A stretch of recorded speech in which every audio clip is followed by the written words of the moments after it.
बिस्मिल्लाहिर्रहमानिर्रहीम। अस्सलाम वालेकुम नाज़रीन, कैसे हैं आप? अल्हम्दुलिल्लाह हम बिल्कुल ठीक हैं। आज हम आपके लिए बनाने जा रहे हैं मूंग और मसूर की दाल। तो ये दालें जो दोनों हैं, ये रेड वाली भी और येलो वाली भी, ये मैंने भिगो कर रखी हुई थी 2-3 घंटे से। ये इसको अच्छे से साफ़ पानी से 2-3 बार वॉश कर लिया और उसके बाद ये साफ़ पानी डाला हुआ है। ऐसे ये येलो वाली जो दाल है, इसको भी अच्छे से वॉश कर लिया था करके, वो वाला पानी निकाल दिया है और दूसरा डाला है।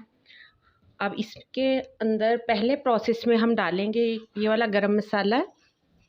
इसमें एक बड़ी इलायची ली है, दालचीनी का एक पीस है, लौंग है और 4 से 5 अदद काली मिर्चें।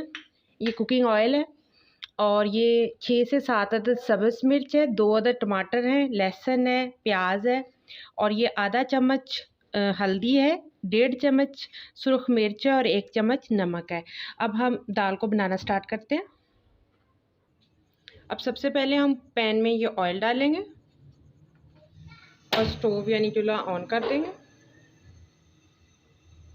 इसके बाद ये ऑयल गर्म हो रहा है, अब इसके अंदर हम ये गरम मसाला ये ऐड कर देंगे। गरम मसाला ऐड करने के बाद इसको हल्का सा फ्राई कर लेंगे।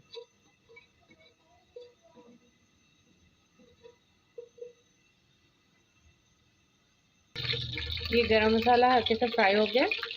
अब इसमें हम ये प्याज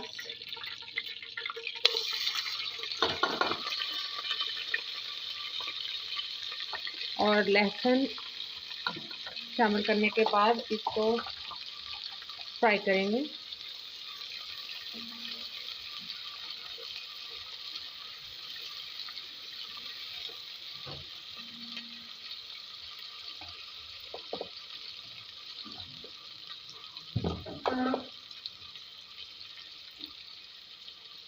ये बिल्कुल ढाबा स्टाइल की दाल है, आप लोग ज़रूर ट्राई कीजिएगा इसको, यकीनन पसंद आएगी हमारी आज की यूनिक सी रेसिपी। अब ये देखिए नाज़रीन, ये हमारा प्याज फ्राई हो गया। अब हम इसमें ये सुरख मिर्च,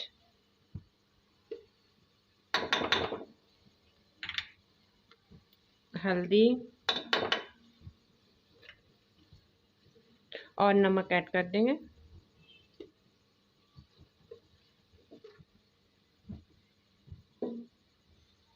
हल्का सा फ्राई करने के बाद इसमें टमाटर और सब्ज़ मिर्च डाल के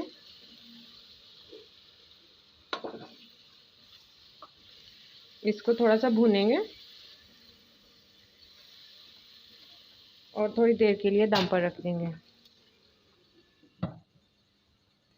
अब ये हल्का सा दम जो है हमारा, इसके बाद मसाला हमारा रेडी है।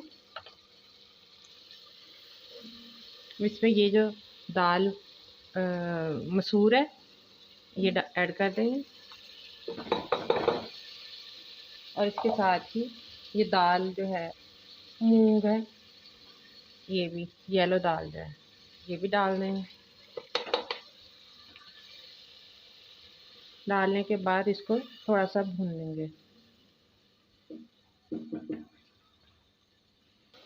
दाल फ्राई हो रही है, अब इसके अंदर हम ये एक डब्बा जो है ये पानी का डाल देंगे। डालने के बाद हम इसको गलने के लिए 10 मिनट के लिए दम पर छोड़ देंगे। अब देखिए हमारे दम के ये 10 मिनट मुकम्मल हो चुके हैं।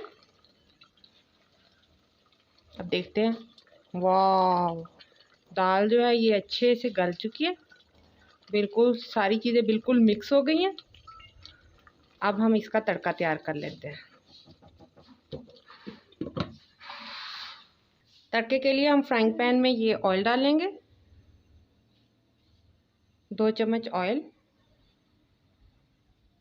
और ये हल्का सा गर्म होने दें। और इसके साथ ही मैंने ये एक छोटी सी प्याज जो है ये गोल लच्छेदार काटी है, ये तड़के में डालेंगे। और ये थोड़ा सा ज़ीरा है और थोड़ी सी ये खुश्क मेथी है, ये मैंने खुद जो है ना ड्राई की हुई है घर पे, ये ऐड करेंगे। तो सबसे पहले हम ये प्याज ऐड करते हैं।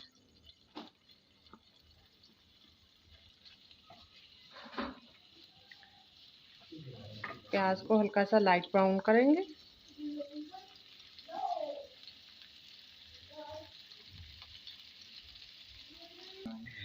प्याज फ्राई हो गया, लाइट ब्राउन सा हो गया। अब इसमें 2 अदद मैंने ये साबुत सब्ज़ मिर्च जो है ये ऐड किया, और इसके साथ ही ये जो 1 चम्मच ज़ीरा है ये डाल दूँगी। अब इसको ज़्यादा नहीं भूनना, और इसके साथ ही मेथी ऐड करने के साथ ही मैं चूल्हा बंद कर दूँगी। अब हम इसको दाल में ऐड करते हैं। ये हमारी दाल है, ये हम इसमें ये तड़का डाल रहे हैं। बहुत प्यारी खुशबू आ रही है, आप भी ज़रूर ट्राई कीजिए। बिल्कुल ढाबा स्टाइल में हमने तड़के वाली दाल ट्राई की है। ये बिल्कुल रेडी है। अब इसको चाहे चपाती के साथ सर्व करें, चाहे सुबह नाश्ते में आप इसको जो है ना उसके साथ खाएं, पराठे के साथ। बहुत ज़्यादा यमी स्पाइसी सी दाल बन गई है। तो इंशाल्लाह आपको हमारी ये रेसिपी ज़रूर पसंद आएगी। अगर आपको हमारी रेसिपीज़ पसंद आती हैं तो हमारे चैनल को लाइक और सब्सक्राइब करना मत भूलिएगा। इससे आपकी मोहब्बत का और प्यार का अंदाज़ा हो जाएगा। अब ये इसकी मैं धनिया के साथ गार्निशिंग कर दूँगी। अब ये सर्विंग के लिए बिल्कुल तैयार है। आप लोग ज़रूर ट्राई कीजिएगा, इंशाल्लाह आपको हमारी रेसिपी पसंद आएगी। ये देखिए इतनी यमी यमी स्पाइसी सी हमारी दाल बिल्कुल क्रीमी सी तैयार हो चुकी है। अब तक के लिए इतना ही। अल्लाह हाफिज़।